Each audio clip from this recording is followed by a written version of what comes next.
যারা professional movie তৈরি করেন, বিভিন্ন ফিল্ম বলেন আর নাটক বলেন বা বিভিন্ন প্রফেশনাল ভিডিও তৈরি করে থাকেন, সেগুলো এইরকম সফটওয়্যার দিয়ে এডিটিং করে পাবলিশ করা হয়। সেজন্য এগুলোতে অনেক খরচের বিষয় রয়েছে। যে প্রথমত যদি প্রো ভার্সন বা প্রিমিয়াম ভার্সন যদি করে থাকেন, তাহলে আপনার যে ভিডিও রেকর্ড হচ্ছে এবং পাবলিশ করার পরে যে ইনকাম আসবে, ইনকামের চেয়ে ব্যয় বেশি বেড়ে যাবে। সেজন্য সাধারণ ব্যক্তিদের জন্য আসলে এগুলো না।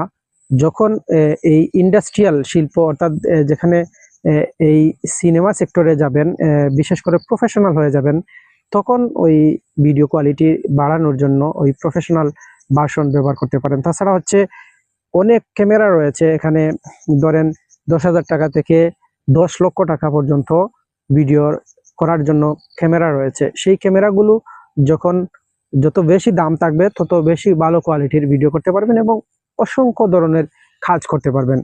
যেমন আপনার ভিডিও এডিটিং এর ক্ষেত্রে সময় কম লাগবে, সেখানে অনেক কিছু রয়েছে।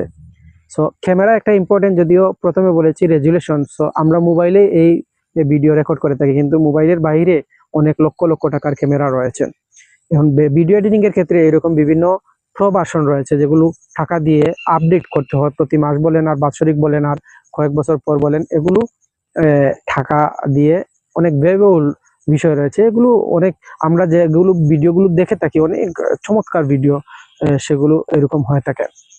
এই হচ্ছে বিষয়। তাছাড়া হচ্ছে ভিডিও করার ক্ষেত্রে যখন যিনি ক্যামেরা করবেন, উনি অনেক সুদক্ষ, অভিজ্ঞতা সম্পন্ন প্রফেশনাল ব্যক্তি। যখন ভিডিও করবেন, কিভাবে করলে ভালো হয়, কিভাবে না করলে ভালো হয়, উনারও ইনভেস্টের বিষয় রয়েছে। তখন ক্যামেরাম্যানের এই অ্যাক্টিভিটিস ভিডিও কোয়ালিটির মান বৃদ্ধি করে দেয়। এখন একজন ক্যামেরাম্যান, যিনি আপনি যার দ্বারা ক্যামেরা করাবেন, ভিডিও রেকর্ড করাবেন, উনার অনেক ইনভেস্টের বিষয় রয়েছে, উনাকে টাকা দেওয়ার বিষয় রয়েছে, কারণ সময়ের মূল্য রয়েছে। একজন যখন ভিডিও করবেন, তখন প্রফেশনাল ব্যক্তি নিশ্চয়ই উনি কোনো জায়গায় স্যালারিতে ঢুকতে পারবেন বা নিজেই প্রফেশনাল একটা ক্যামেরা প্রতিষ্ঠান করতে পারবেন ক্যামেরাম্যান হিসাবে। সেজন্য উনার যেমন ব্যয়, ভিডিও এডিটিং এর ক্ষেত্রে যারা ভিডিও এডিটর রয়েছেন তাদের ব্যয়, এই যে ক্যামেরা বা লাইটিং বা যাতায়াত ক্ষেত্রে অনেক কিছু বিষয় রয়েছে, ড্রেস আপের বিষয় রয়েছে। আমরা এভাবেই ড্রেস আপ থেকে শুরু করে অন্যান্য অসংখ্য টপিকস রয়েছে, সেই বিষয়ে যখন পারদর্শী হব, দক্ষ হব, তখন ভিডিওর কোয়ালিটি মান বেড়ে যায়।